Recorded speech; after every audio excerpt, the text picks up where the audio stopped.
Welcome back to lecture. आज हम लोग डिस्कस करेंगे सेकेंड मेथड मेटलाइजेशन का। कल हम लोग डिस्कस किए थे मेथड फर्स्ट सिंपली हमने जिसमें कहा था कि जो पूरा प्रोसेस होता है इम्प्लांटेशन का, उस केस में हम कहते हैं ये ऑपरेशन टेक्निक थी जिसको हमने प्रीवियस स्लाइड में बात किया था। वो सिंपली हमारा ये ऑपरेशन टेक्निक था। आज हम लोग डिस्कस करेंगे स्पूटरिंग टेक्निक। हमने कहा था कि दो मेथड हम पढ़ते हैं फॉर्मेशन के लिए। एक तो हमने पढ़ा, आज हम डिस्कस करेंगे ये ऑपरेशन आज हम डिस्कस करेंगे स्पूटरिंग टेक्निक, और हमने प्रीवियस लेक्चर में जो डिस्कस किया था वो हमने डिस्कस किया था वैक्यूम ऑपरेशन टेक्निक। तो अगर हम बात करें बेसिक, ये जो स्पूटरिंग या वैक्यूम ऑपरेशन टेक्निक है, ये हमारा जो है मेटलाइजेशन परफॉर्म करने का मेथड है। और ये जो पूरा प्रोसेस है, ये जो हमारा पूरा प्रोसेस है, ये फिजिकल वेपर डिपोजिशन प्रोसेस है। जैसा कि हमने पहले ही डिस्कस किया था प्रीवियस लेक्चर में, कल ही डिस्कस किया गया था कि ये फिजिकल वेपर डिपोजिशन प्रोसेस है। अब अगर हम फिजिकल वेपर डिपोजिशन प्रोसेस की बात करें तो बेसिकली इसमें क्या है कि जब हम पीवीडी की बात करते हैं, फिजिकल वेपर डिपोजिशन प्रोसेस, तो जो पीवीडी प्रोसेस होता है इसमें कोई सच केमिकल रिएक्शंस नहीं होती, मतलब कोई भी केमिकल रिएक्शन नहीं होगा इसमें।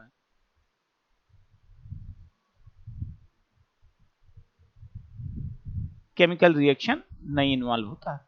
तो हमने कहते पहले ही बेसिक बात किया था कि बेसिकली क्या होता है जब हम मेटलाइजेशन की बात करते हैं। तो मेटलाइजेशन के केस में हमारे पास मेटल होता है,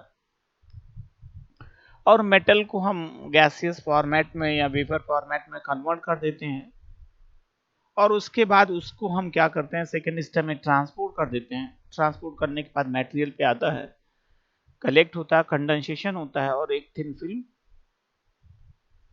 क्रिएट हो जाती है। ये पूरा प्रोसेस था जनरल मेटलाइजेशन का। फिर हमने कहा कि हम पीवीडी प्रोसेस की बात किए थे। पीवीडी प्रोसेस बेसिकली दो प्रोसेस था। एक तो हमारा जो है वैक्यूम कंडीशन वाला, वैक्यूम ऑपरेशन टेक्निक,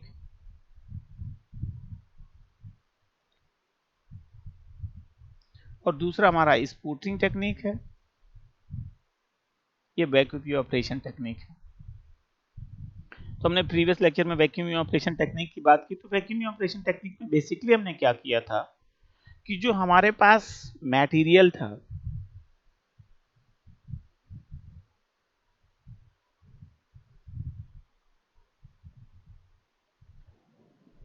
हमने पूरा एक सिस्टम डिस्कस किया। सिस्टम में हमारे पास जो है एक रफ पंप था, उसके बाद हमारे पास हाई प्रेशर वैक्यूम पंप था, उसके बाद हमारे पास क्रायोटैप था, और एक पूरा चैम्बर था जहां हमने प्लेस किया। तो सिंपली हमने उस केस में क्या किया कि पहले हमने रफ वैक्यूम कंडीशन जनरेट किया रफ पंप ऑन करके, और उस केस में हाई प्रेशर या हाई वैक्यूम कंडीशन वाल्व को बंद कर दिए थे, ऑफ किए थे। फिर एक बार जब हमने रफ वैक्यूम कंडीशन क्रिएट कर लिया, फिर हमने उसके बाद सेकेंड स्टेप में हाई वैक्यूम कंडीशन जनरेट कर दिए वाल्व को ओपन करके क्रायोटैप के साथ में। उसके बाद हमने क्या किया कि जो हमारे पास सोर्स मटेरियल था उसको हमने हीटअप किया। हीटअप करने के बाद उसका ये ऑपरेशन स्टार्ट हुआ, वो सरफेस पे कलेक्ट हुआ, जाके सबस्ट्रेट के और फॉर्मेशन कर दिया एक थिन फिल्म का। तो ये बेसिक प्रोसेस था हमारा ये ऑपरेशन टेक्निक में। अब हम आज बात करते हैं स्पूटरिंग टेक्निक में। तो अगर हम स्पूटरिंग टेक्निक की बात करें तो स्पूटरिंग टेक्निक बेसिकली क्या होता है कि अब उस केस में क्या था कि हमारे पास एक गैसेस या जो है वेपर फॉर्मेट था, उसको हम ट्रांसपोर्ट करवाए लेयर पे। अब अगर इस केस में बात करें तो ये ऐसे डिस्क नुमा होता है। ये हमारे पास यहाँ पे वेफर होगा, ये हम कहते हैं कि हमारे पास सोर्स मटेरियल है। एक डिस्क होगा सोर्स मटेरियल का, सोर्स मेटल हम कर दे रहे हैं इसको, और ये हमारे पास वेफर है। यहाँ पे। तो इस केस में बेसिकली क्या होगा कि जो हमारे पास सोर्स मटेरियल होगा, मेटल सोर्स एक डिस्क है, डिस्क को हम हीटअप करते हैं और उसके बाद जो हमारे पास डिस्क में हमारे बेसिकली डिस्क वही हमारा सोर्स मटेरियल का डिस्क होगा। तो यहाँ से जो हमारे पास सोर्स मटेरियल होगा उसके जो मॉलिक्यूल्स होंगे या एटम्स होंगे वो एनर्जी गेन करते हैं, हाई एनर्जेटिक बीम की तरह होते हैं, और ये यहाँ से इनका बम्बार्डमेंट स्टार्ट हो जाता है। तो ये फ्लो करते हैं वेफर की तरफ और वेफर पे ये आके कलेक्ट हो जाते हैं और जो फॉर्मेशन कर देते हैं। तो बेसिकली अगर स्पूटरिंग टेक्निक की बात करें तो हमारे पास एक डिस्क होगा जिस पे सोर्स मटेरियल होगा। सोर्स मटेरियल को हम हीटअप करेंगे, हाई एनर्जेटिक बीम क्रिएट होगी, और जो ये हाई एनर्जेटिक बीम होगी ये फोकस्ड होगी हमारा वेफर मटेरियल पे। अब फोकस्ड बीम की सिंपली बात करें तो हम क्या कहते हैं कि जब हम हीटअप करते हैं तो मूवमेंट स्टार्ट हो जाता है, हाई एनर्जेटिक बीम होगी। तो ये क्या करते हैं कि हाई कंसंट्रेशन ग्रेडियंट से लो कंसंट्रेशन ग्रेडियंट तक मूव करने लगते हैं। तो बेसिकली जो हमारा सोर्स होगा, सोर्स से ये मूव करेंगे सबस्ट्रेट पे, और वही हम कहते हैं कि हम बम्बार्डमेंट करवा रहे हैं। बम्बार्डमेंट का मतलब सिंपली हम क्या करते हैं कि जो हमारे पास सोर्स मटेरियल है हम सोर्स मटेरियल का फ्लो करवाते हैं। तो अगर और इसमें बात करें, इस टेक्निक में लिखा है इन दिस टेक्निक, यहाँ पे क्लियर कट मेंशन है, in this technique we have a big target material, we have a big target material.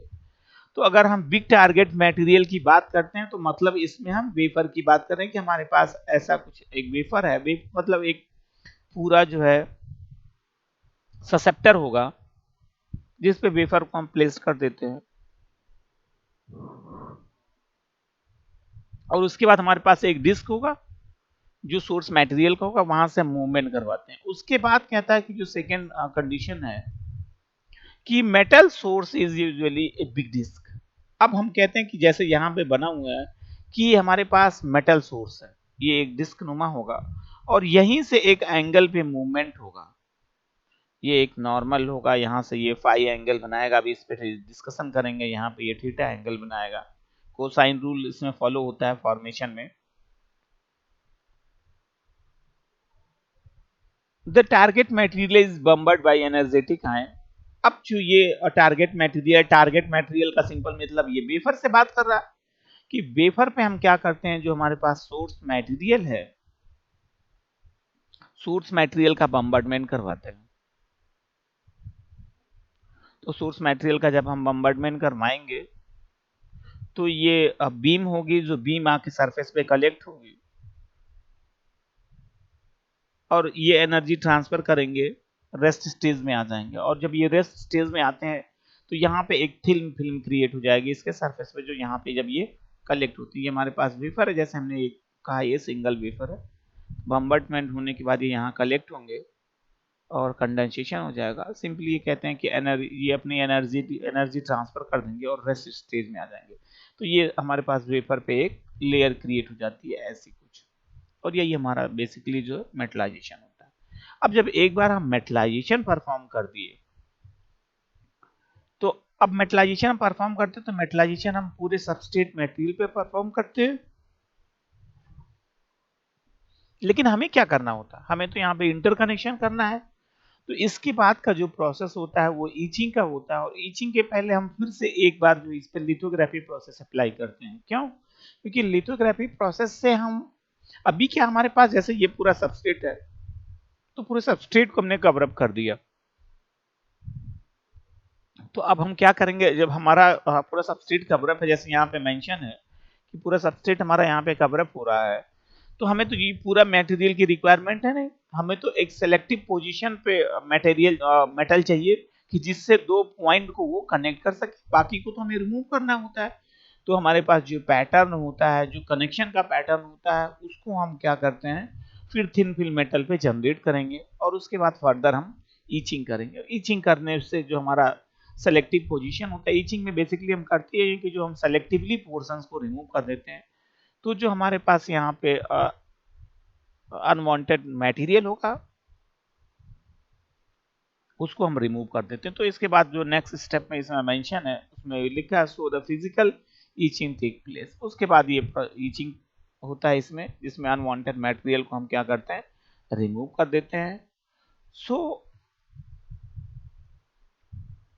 So from the target material some material is pulled out by the force।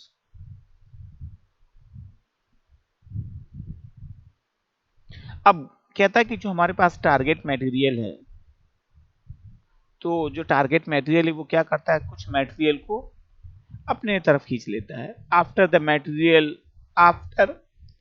The material is condensed on the substrate to form the thin film on the metal. ये तो इसके बाद का step है, ये यहाँ पे हमें एक्चुअली में मेंशन करना चाहिए। ये है कि फिजिकल क्लीनिंग होती है हमारी यहाँ पे।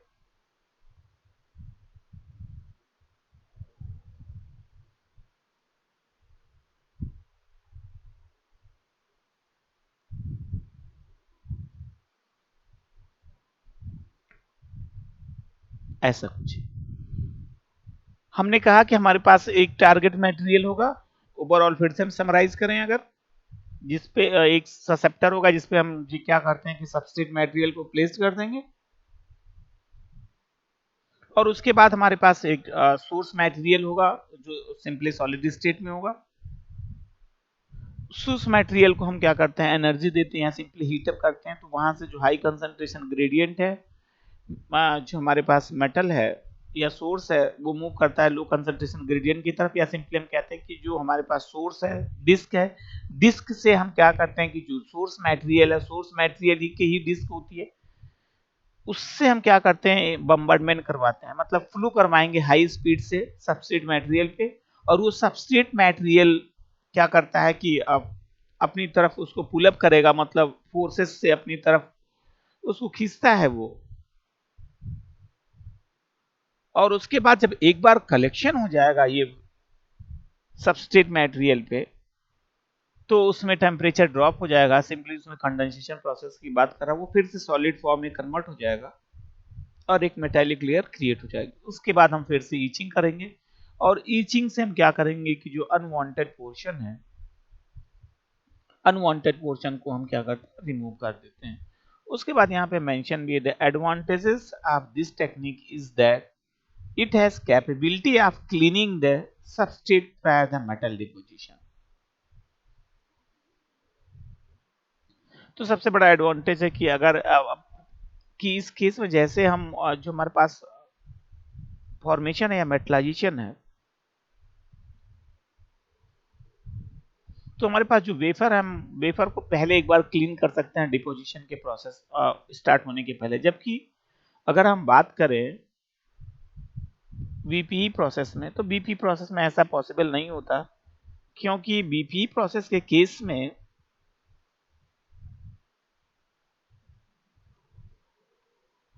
हम एक बार ससेप्टर को प्लेस्ड कर दिए तो हम सिंपली इवापोरेशन स्टार्ट कर देते हैं। अगर डिसएडवांटेज की बात करें तो disadvantage is that the process damage the source of the substrate if the ion beam has high energy.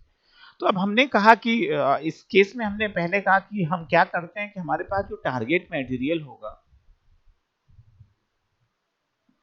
Target material से हम बम्बार्डमेंट करवाते हैं, मतलब हमारे पास जो सोर्स होगा वहां से हाई एनर्जेटिक बीम जो है फ्लो करती है सबस्ट्रेट पे।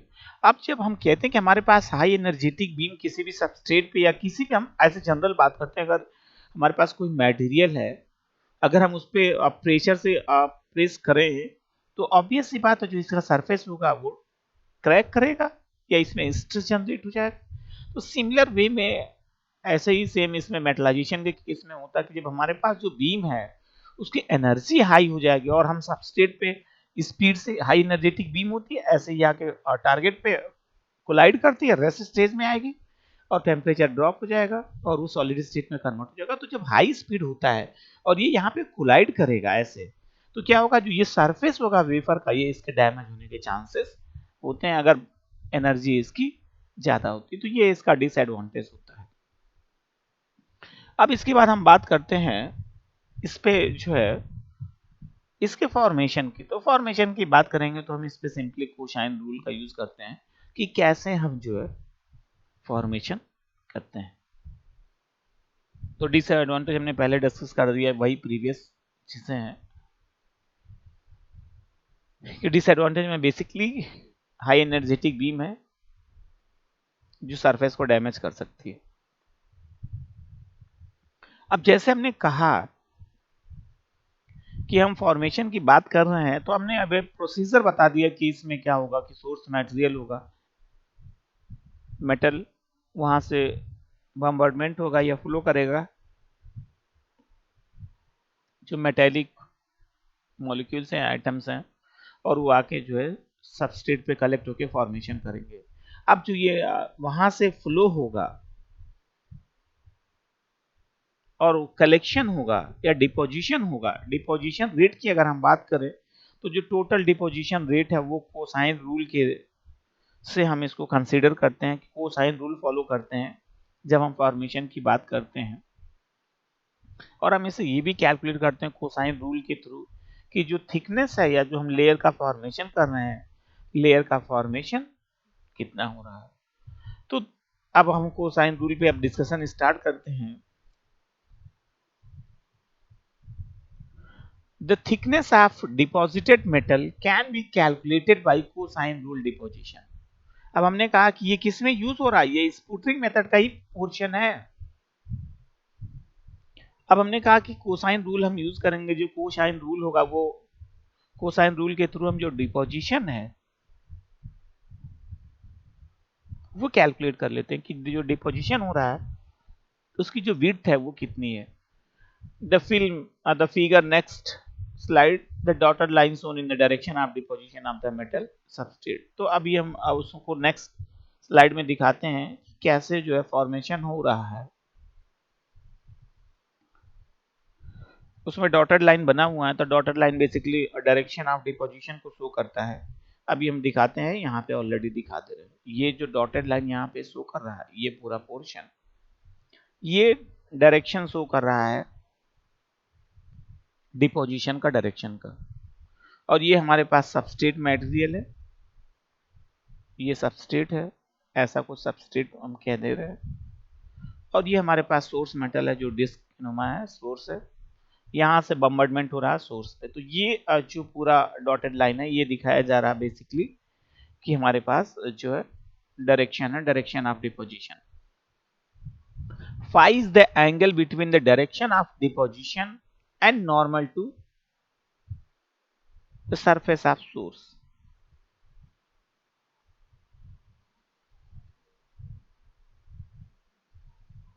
क्या कह रहा कि phi is the angle between deposition direction of deposition and normal to surface of substrate। मतलब जो ये हमारे पास डिस्क है, डिस्क से हम जो है 90 का एंगल बनाते हैं कि ऐसा कुछ है कि ये हमारे पास डिस्क है, डिस्क से हम फ्लो करवा रहे हैं, तो ये डायरेक्शन फ्लो हो गया जिसके हम कहते हैं कि ये हमारे पास फाई एंगल है, ये डायरेक्शन ऑफ फ्लो है।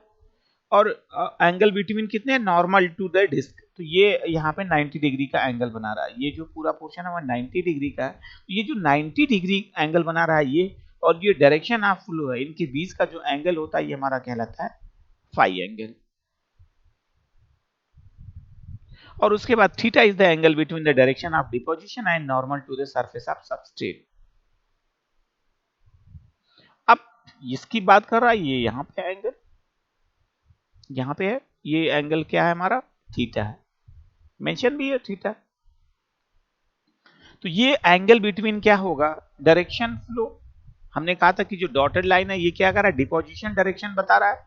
तो ये angle between the direction deposition and normal to substrate, normal to substrate, ऐसा कुछ। ये 3D स्ट्रक्चर टाइप का है, इसमें एग्जैक्टली तो ऐसे नहीं पता चल पाएगा, लेकिन जो है वो ऐसा कुछ होता है, ऐसा ऐसा। और जैसे बम्बार्डमेंट करवा रहे हैं तो हम कहते हैं कि कुछ एंगल ऐसा हो जाएगा और ये हमारे पास सरफेस होगा, ऐसा कुछ, ऐसा। तो ये यहाँ पे नॉर्मल है, ये 90 डिग्री का एंगल बना रहा है, और ये वहां से उसी पॉइंट से ये डायरेक्शन ऑफ फ्लो के बीच का एंगल हमारा थीटा कहलाता है। अब हम अगर डिपोजिशन कैलकुलेट करते हैं तो total mass deposited is given by D equal to RT by pi r square cos phi into cos theta. अब हम कैलकुलेट कर रहे हैं कि जो जैसे हमने डिपोजिशन स्टार्ट किया, डी बेसिकली क्या है यहाँ पे, जिसे लिखा है कि टोटल मास डिपोजिशन, तो डी, अब ये डिपोजिशन की बात कर रहा है कि कितना मटेरियल डिपॉजिट हुआ हमारे सबस्ट्रेट मटेरियल पे। तो बेसिकली जो डी है वो डिपोजिशन है। D is the total mass deposition per unit area, मतलब जो हमारे पास सबस्ट्रेट मटेरियल है, सबस्ट्रेट मटेरियल पे कितना कलेक्शन हो रहा है सोर्स मटेरियल का।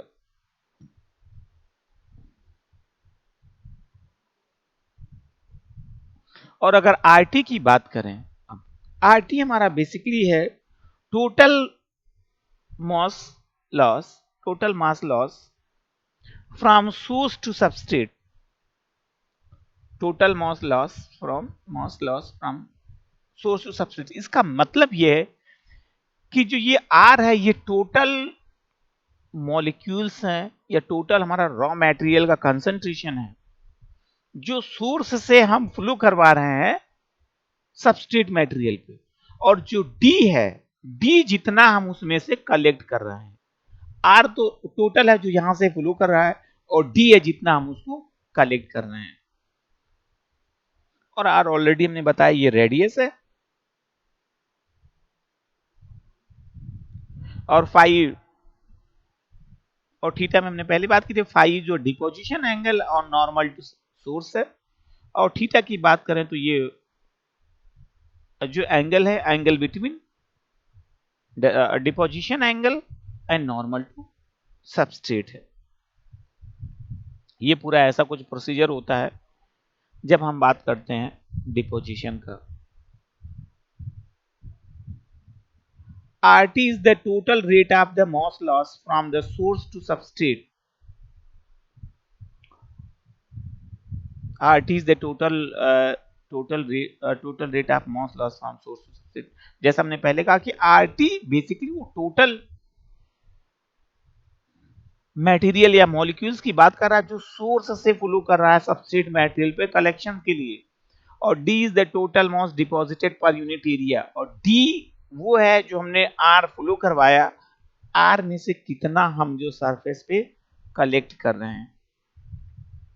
If the substrate is placed on the spherical surface of the radius r0, अब कहता कि अगर हम सबस्ट्रेट जो है उसको हम स्फेरिकल सरफेस पे प्लेस कर देते हैं, तो उस केस में जो एंगल थीटा होगा और जो एंगल फाई होगा वो दोनों इक्वल हो जाएगा, मतलब cos theta equal to cos phi equal to r by r0। Then the total mass deposited per unit area will given by D equal to R by 4 pi R0 square। R0 simply जो radius है spherical surface का। The advantage of placing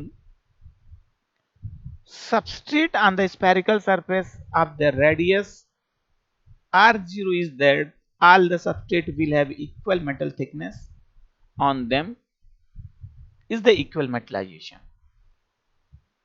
ये point की बात है कि अगर हम स्फेरिकल पे प्लेस्ड कर रहे हैं, स्फेरिकल सरफेस पे प्लेस्ड कर रहे हैं, तो उस केस में क्या होता है कि जो दोनों का एंगल है, एंगल सेम हो जा रहा, जो हमारा फाई है, जो हमारा थीटा है वो सेम हो जा रहा। और इसका सबसे बड़ा एडवांटेज क्या है कि जब हम डिपोजिशन की बात करते हैं, हम फिल्म जनरेशन की बात करते हैं, तो जो फिल्म का जनरेशन हो रहा है वो यूनिफॉर्म जनरेशन हो रहा है, मतलब जो थिकनेस होगी वो सेम थिकनेस की लेयर क्रिएट होगी ओवरऑल होल सबस्ट्रेट पे। और जब ऐसा प्रोसेस होगा तो सिंपली ये कहलाता है इक्वल मेटलाइजेशन, मतलब जो फॉर्मेशन हुआ है, जो कनेक्शन कर रहे हैं, जो कनेक्शन का विड्थ है वो सबके लिए कॉमन है। अब हम बात करते हैं पैटर्न जनरेशन का।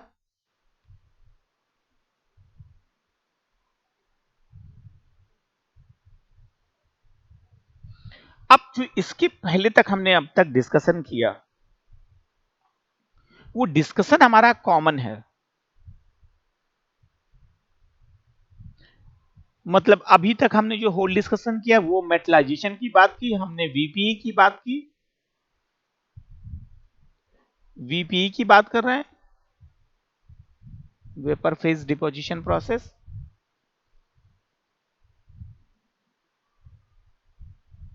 Physical vapour deposition process, PVD कर दे रहे हैं, PVD physical vapour deposition process. हमने दो मेथड पढ़े, एक तो हमने वैक्यूम ऑपरेशन टेक्निक पढ़ा और दूसरा हमने स्पूटरिंग टेक्निक पढ़ा। अब यहां तक का जो हमने प्रोसीजर फॉलो किया है, केवल और केवल हमने क्या किया है कि जो भी हमारे पास मेटेलिक सरफेस था, जैसे हमने मान लो ऐसा कुछ फॉर्मेशन किया,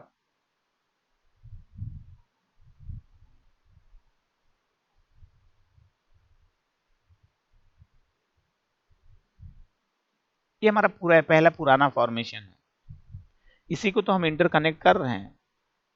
तो यहां तक के प्रोसीजर में हमने क्या किया, बस यहां पे एक लेयर हमने क्रिएट कर दी। अभी दोनों ही केस में हमने क्या किया है कि ये हमने लेयर क्रिएट कर दिया, मेटलाइजेशन हमने परफॉर्म कर दिया। ये मेटालिक लेयर आ गई है जो डार्क जैसे दिख रही है।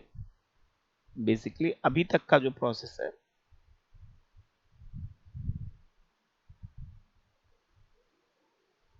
वो ये है। एक अभी तक दोनों मेथड, चाहे हम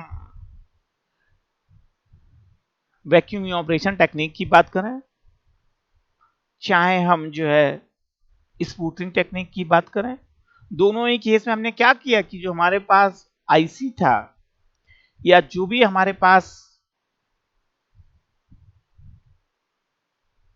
सेमीकंडक्टर डिवाइसेस था उस पे हमने एक थिन फिल्म क्रिएट कर दिया। ये मेटालिक फिल्म है, ये हमारे पास क्या है, एक मेटालिक फिल्म है।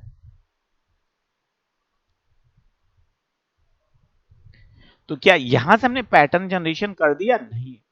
अब इसकी बाद का जो स्टेप होता है वो पैटर्न जनरेशन का होता है। पैटर्न जनरेशन का सिंपल मतलब इंटरकनेक्शन का। अभी तक तो हमने इंटरकनेक्शन नहीं किया, अभी तक हमने केवल एक लेयर का फॉर्मेशन किया है। तो पैटर्न जनरेशन की बात करें तो अब बेसिकली जो कनेक्टिविटी है, अब हमें कनेक्टिविटी करना। अभी तो हमने एक होल सरफेस पे लेयर क्रिएट कर दिया, तो होल सरफेस पे लेयर क्रिएट करने का सिंपल मीनिंग कनेक्शन तो नहीं हुआ, क्योंकि कुछ ऐसे पोजीशंस भी होते हैं जहां पे हमें कनेक्टिविटी ब्रेक करनी होती है। वहां पे कोई मटेरियल नहीं रहेगा, उसको हमको रिमूव करना, हमें केवल पॉइंट टू पॉइंट कनेक्शन करना है। वरना अगर सब जगह मटेरियल रहेगा और हम सप्लाई देंगे तो क्या करेगा, वो तो शॉर्ट सर्किट हो जाएगा। तो उस चीज को हम क्या करते हैं, ब्रेक करते हैं। तो when the metallization has been done, the metal film must be patterned in order to produce the required interconnection। तो अब हमने जब मेटलाइजेशन परफॉर्म कर दिया तो इसके बाद हमारा जो नेक्स्ट स्टेप होता है कि प्रॉपर जो है इलेक्ट्रिकल इंटरकनेक्शन या सिंपली जो कनेक्शन हमें परफॉर्म करना है, कनेक्ट करना है port two port, junction to junction, उसको हम परफॉर्म करते हैं। तो इसके लिए अब हम क्या करेंगे कि जो हमारे पास मेटल होगा, मेटल पे हम एक स्ट्रक्चर क्रिएट कर देंगे। स्ट्रक्चर क्या, जहां पे हमें कनेक्ट करना है, और उसके बाद जो रिमेनिंग पोर्शन होगा, सेलेक्टिव पोर्शन होगा, उसको हम क्या करते हैं, रिमूव कर देते हैं। तो अब फर्दर इसके बाद हम दो स्टेप फॉलो करेंगे। पहला स्टेप जो होगा वो लिथोग्राफी प्रोसेस होगा,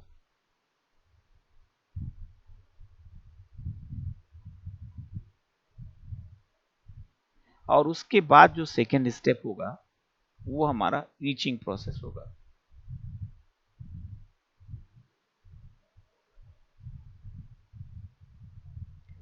So we have the following step for the patterning of the metal, lithography and etching।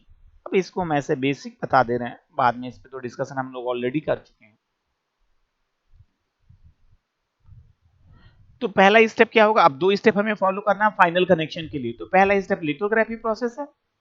तो हम अगर लिथोग्राफी प्रोसेस की बात करते हैं तो हम जानते हैं कि लिथोग्राफी प्रोसेस बेसिकली वो टेक्निक है जिसके थ्रू हमारा जो डिजायर्ड लेआउट है, सर्किट लेआउट है, डिजायर्ड ज्योमेट्रिकल पैटर्न है, उसको हम क्या करते हैं, सबस्ट्रेट मटेरियल पे जनरेट करते हैं।